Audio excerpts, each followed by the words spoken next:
Os destaques da semana entre os julgamentos do plenário do Supremo Tribunal Federal, você confere, é claro, aqui na TV Justiça.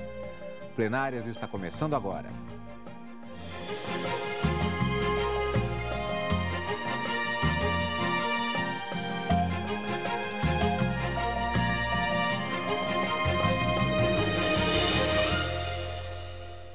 Os principais momentos das sessões dos dias 9 e 10 de outubro de 2013, respectivamente quarta e quinta-feira. Karina, destaque para temas que foram muito aprofundados, muitas discussões, muitos debates envolvendo ação penal, talvez o grande destaque da semana, e também tema constitucional e administrativo. Inativos, princípio da isonomia entre servidores públicos da ativa e os inativos, os aposentados e pensionistas, também foi tema de julgamento nessa semana no plenário. Há 2 ou 3 semanas, não esse tema exatamente, mas essa questão, essa discussão sobre a igualdade entre pensionistas, aposentados e servidores da ativa em relação a reajuste nos seus vencimentos também foi tema aqui no plenário do Supremo Tribunal Federal. Mas nessa semana tratava-se de um recurso extraordinário questionando uma lei do Estado do Paraná e a repercussão geral para esse caso que foi decidido na quarta-feira vale apenas para os servidores do Estado do Paraná.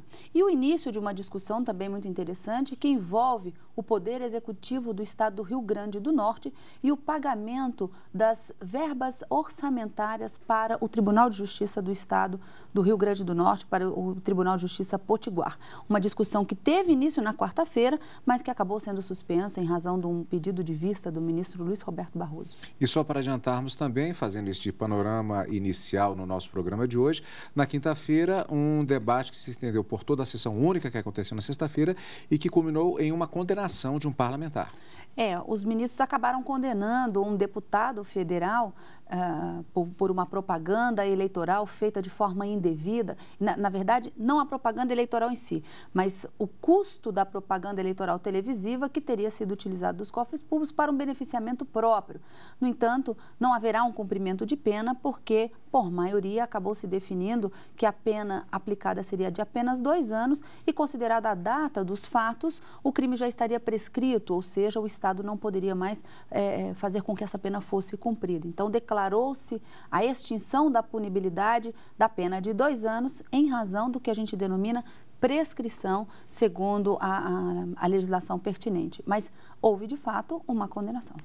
Pois é, isso foi na quinta-feira. Vamos, portanto, como sempre, fatiar os temas que foram julgados na semana, os principais momentos das sessões plenárias, quarta e quinta-feira. Vamos voltar, portanto, à sessão plenária da quarta-feira, dia 9 de outubro de 2013. O Supremo Tribunal Federal reconheceu a aposentados e pensionistas do Poder Executivo do Paraná o direito à reclassificação de cargos por tempo de serviço e titulação. A ação teve repercussão geral reconhecida. Os ministros julgaram um recurso extraordinário do Estado do Paraná contra a decisão do Tribunal de Justiça Paranaense, que acatou o pedido dos servidores inativos que querem as mesmas vantagens concedidas aos servidores ativos, com base em lei estadual de 2002, que proveu o reenquadramento de cargos do Poder Executivo. Segundo o procurador do Estado, os inativos não estão em desvantagem em relação àqueles que permanecem na ativa. Os que estavam na atividade foram enquadrados exatamente nos mesmos níveis que estavam os aposentados, não havendo nenhuma vantagem específica usufruída por alguém que estava na atividade que não tenha sido estendido também para os inativos. O advogado dos servidores aposentados contestou. Todos aqueles requisitos, aquela vida pública que o servidor exerceu perante a sua administração está sendo relegado ao esquecimento, em especial a sua antiguidade. Não foram simplesmente requisitos que não podem ser são impossíveis de serem preenchidos pelo inativo. Afinal de contas, ele possui antiguidade. O relator do processo, o ministro Teori Zavascki, que havia votado pelo provimento integral do recurso, reajustou o voto e seguiu o entendimento do ministro Luiz Roberto Barroso, pelo provimento parcial do recurso, para que os inativos tenham direito a ser reenquadrados nos pagamentos das vantagens com base na titulação e tempo de serviço que possuíam à época da concessão da aposentadoria.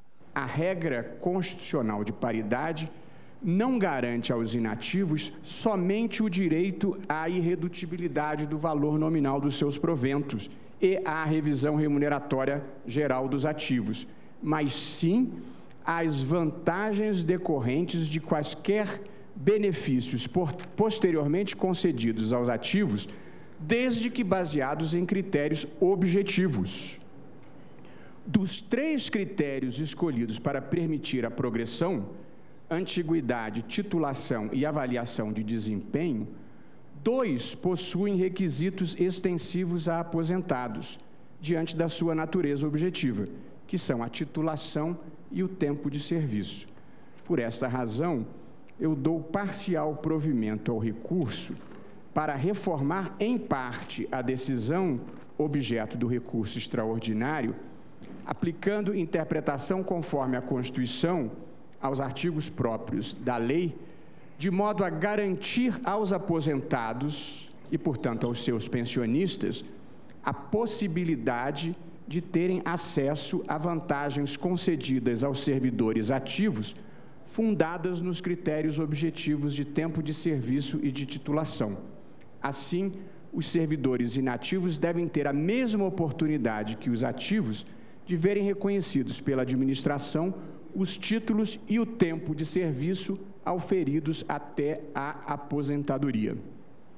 De modo que essa é a essência do meu voto, que os inativos possam fazer prova de tempo de serviço e de titulação e, na medida em que sejam capazes de fazer esta prova, terem os mesmos direitos de promoção que valem para os ativos, porque, do contrário, penso que deliberadamente se estaria frustrando a paridade imposta pela redação anterior do parágrafo 8º do artigo 40.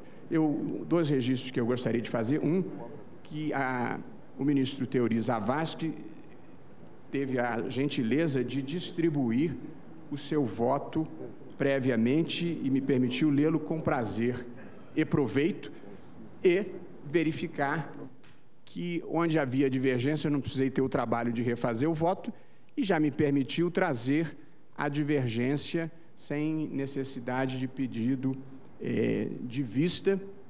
E, evidentemente, nós aqui não somos competidores, nós somos parceiros na construção da melhor solução, de modo que ter tido acesso ao voto me permitiu trazer esta contribuição que me parece relevante para a solução justa da hipótese. É como voto, presidente. Foi como votou a maioria da Corte. No segundo julgamento, os ministros analisaram um mandado de segurança do Rio Grande do Norte contra a governadora do estado, que não vem repassando integralmente até o dia 20 de cada mês os recursos orçamentários a que o Poder Judiciário tem direito. O advogado do tribunal alegou que a ausência desse repasse já vem dificultando o pagamento da folha de pessoal. Em contrapartida, o procurador do Rio Grande do Norte explicou que a realidade financeira do estado é que vem dificultando os repasses. Pela complexidade do caso e diante das dificuldades financeiras das partes, o ministro Luiz Roberto Barroso pediu vista para estudar o caso e encontrar a melhor solução. O Executivo pode e deve propor. A minha insuficiência de arrecadação foi X%. Mas eu acho que ele não pode unilateralmente aplicar este valor. Nós precisamos que alguém determine isso. Talvez seja o caso de nós suspendermos esse julgamento para pensarmos uma fórmula. Todos estamos de acordo com a decisão de Vossa Excelência. Agora, prospectivamente, a gente tem que propor alguma coisa que faça a vida melhor. De modo que, se... Vossa Excelência não se animaria a pedir vista? Me animo a pedir vista. Adiantado da hora, certamente. Inclusive? Eu peço vista.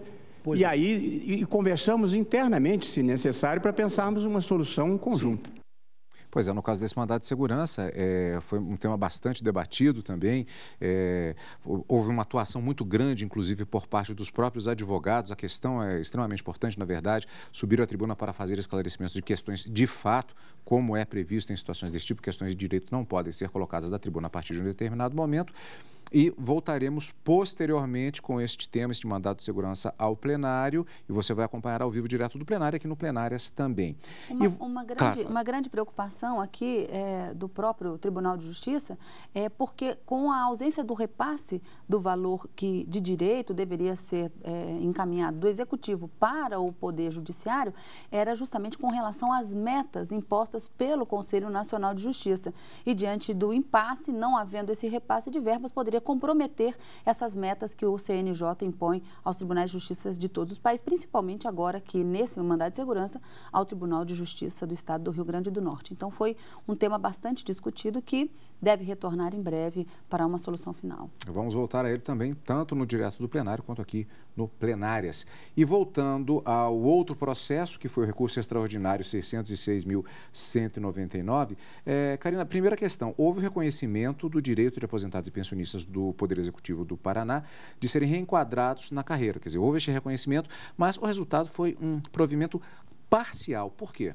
Uma das alegações do Estado, porque o Estado que recorria de uma decisão do TJ que reconhecia esse direito ao reenquadramento, mas no topo da carreira, porque eles haviam se aposentado no topo da carreira lá atrás, e com esse reenquadramento que se buscavam os inativos, os aposentados e pensionistas, é que eles, nesse novo quadro, também pudessem ser reenquadrados no topo. Os ministros do Supremo Tribunal Federal entenderam que não, que eles não vão ser reenquadrados no topo, mas que eles terão a mesma chance daqueles servidores que estão em atividade de serem promovidos, levando em consideração 2 dos 3 critérios previstos na lei paranaense: tempo de serviço e a titulação existente à época da aposentadoria. O terceiro requisito, que seria a avaliação de desempenho, os aposentados não têm como ser avaliados porque eles não estão mais em atividade. Então, nesse ponto, ficaria de fora. Mas haveria, sim, para garantir a paridade, o princípio da isonomia, a possibilidade de promoção. Então, nesse ponto, houve uma reforma do acordo do Tribunal de Justiça, e os ministros também, considerando que a matéria tem repercussão geral reconhecida, ratificaram a jurisprudência do Supremo Tribunal Federal no sentido de que não existe direito adquirido a regime jurídico. Então, não é porque você se aposentou dentro de um regime jurídico, dentro de uma regra, vamos colocar dessa forma, que essa regra não pode ser modificada. Ela pode ser modificada sim, e você vai se adequar a essa nova regra. E, de acordo com os ministros, a nova regra possibilita aos inativos, portanto, a promoção nesse novo reenquadramento, mas desde que comprovados, titulação e tempo de serviço à época da aposentadoria. Por isso, o parcial provimento. Uma última pergunta sobre este destaque da sessão da quarta-feira. Um recurso extraordinário com repercussão geral, mas a decisão ela vale apenas para o Estado do Paraná. Como assim? Porque essa lei ela tem essa peculiaridade para fazer esse reenquadramento. Então, diante dessa peculiaridade, apenas os servidores do Paraná é que deverão ser alcançados. Somente aqueles processos que estão discutindo esse reenquadramento é que terão a mesma destinação que houve, que os ministros tomaram nesse recurso extraordinário. Apenas a ministra Carmen Lúcia, durante o julgamento, ficou bastante preocupada, inclusive, nesse sentido, porque a repercussão geral ela acaba alcançando vários casos similares. Mas como se trata de uma lei específica do Estado do Paraná, a repercussão vale apenas para servidores do Estado do Paraná. Sessão plenária da quarta-feira. Agora vamos para a sessão do dia 10 de outubro de 2013, a sessão da quinta-feira, portanto, em destaque. O plenário do Supremo condenou o deputado federal por utilização de verba pública para propaganda política. O crime foi cometido quando o parlamentar era prefeito de Montes Claros, no interior de Minas Gerais. Na sessão dessa quinta-feira, os ministros do Supremo julgaram a ação proposta pelo Ministério Público contra o deputado federal Jairo Ataíde.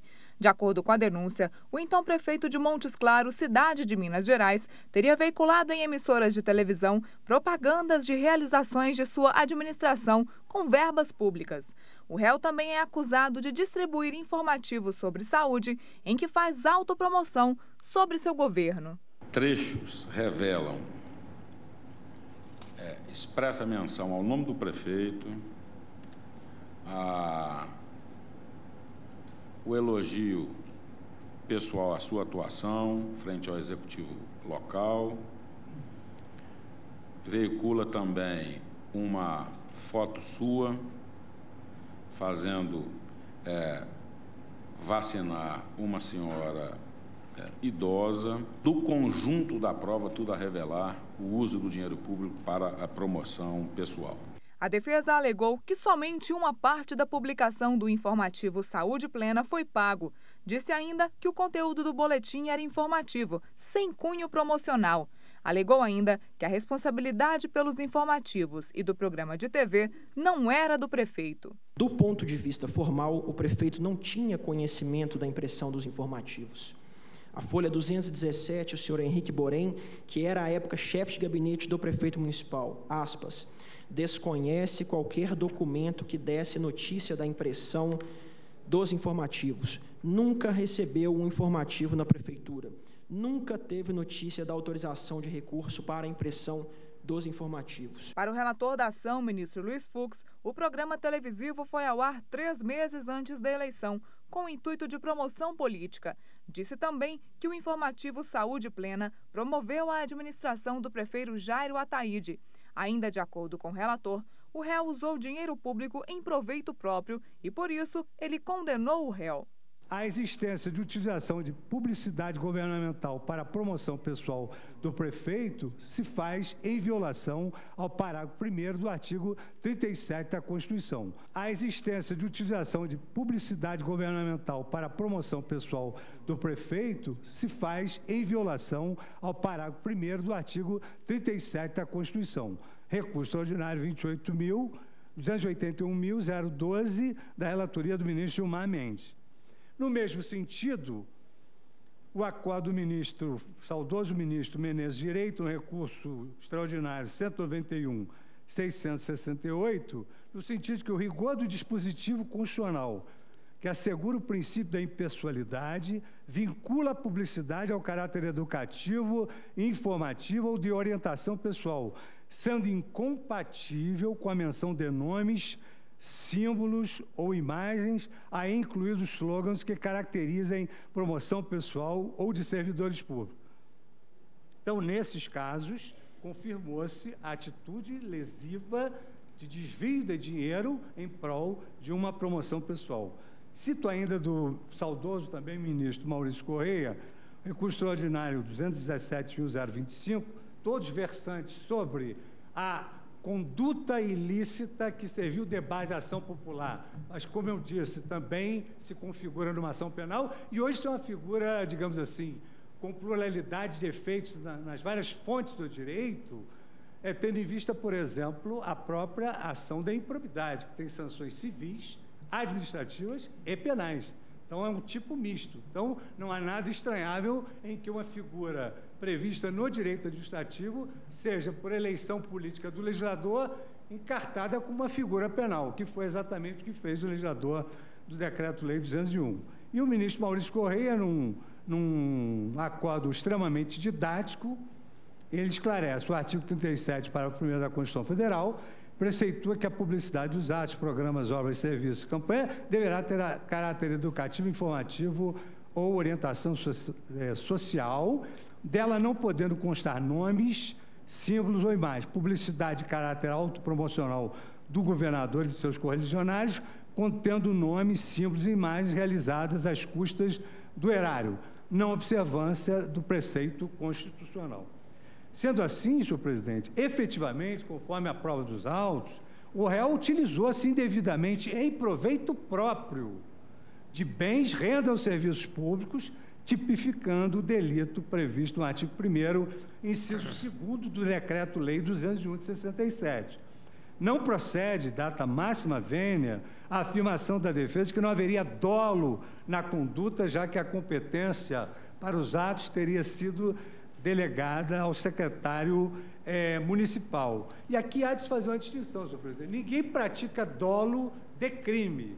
O dolo é a vontade livre e consciente de praticar um ato, que pode ser ou não eleito pelo legislador como crime. Ninguém tem o dolo de cometer o crime, pode até ter o dolo de cometer um homicídio, mas o dolo é a vontade livre e consciente de praticar um determinado ato. Se esse ato é penalmente relevante, esse atuar é criminoso e esse atuar é doloso, porque houve uma livre manifestação de vontade. Também é inequívoco o caráter de propaganda pessoal do acusado, na medida em que o seu nome é mencionado em diversas passagens e a sua gestão é expressamente elogiada nesse informativo.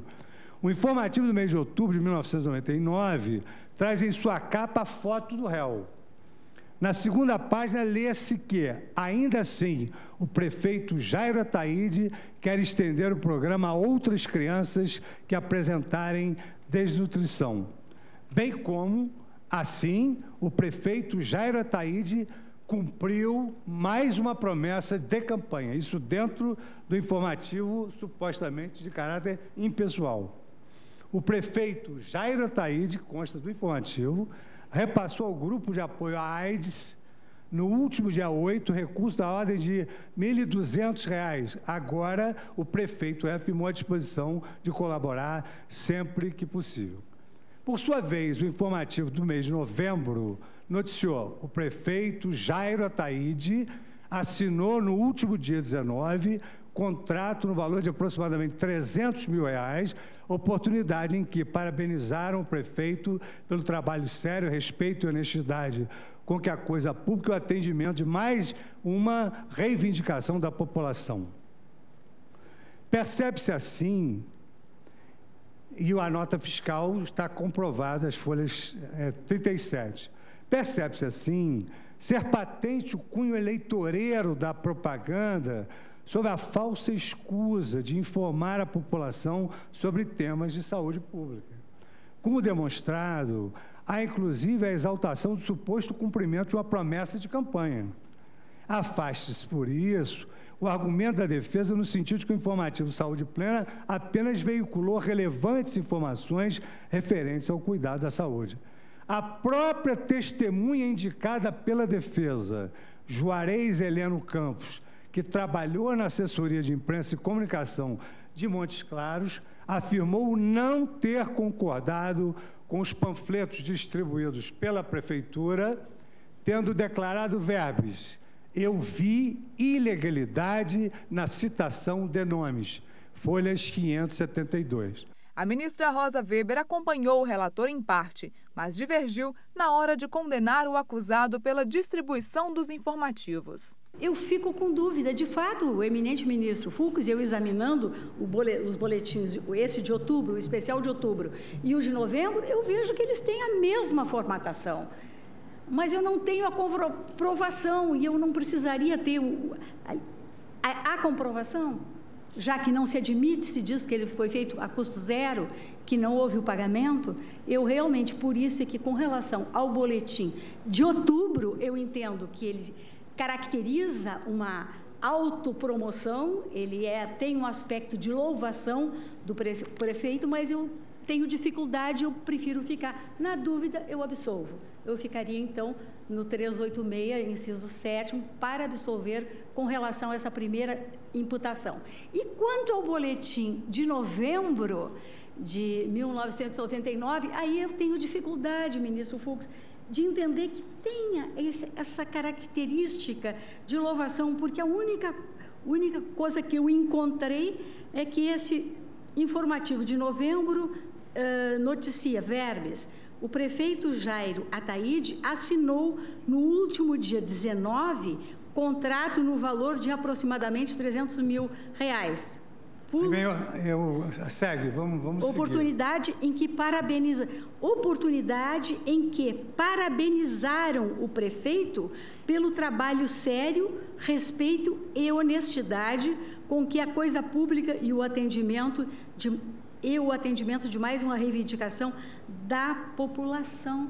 Eu achei um pouco, confesso, para um juízo condenatório, eu não vejo esse caráter. Eu tenho, aí realmente eu fico com o voto do eminente relator quanto ao juízo condenatório no que diz com a propaganda televisiva.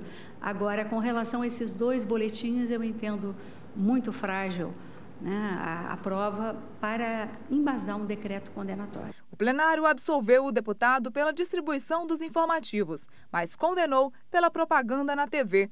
O deputado federal foi condenado a 2 anos de prisão, mas a pena foi extinta em razão da prescrição do crime.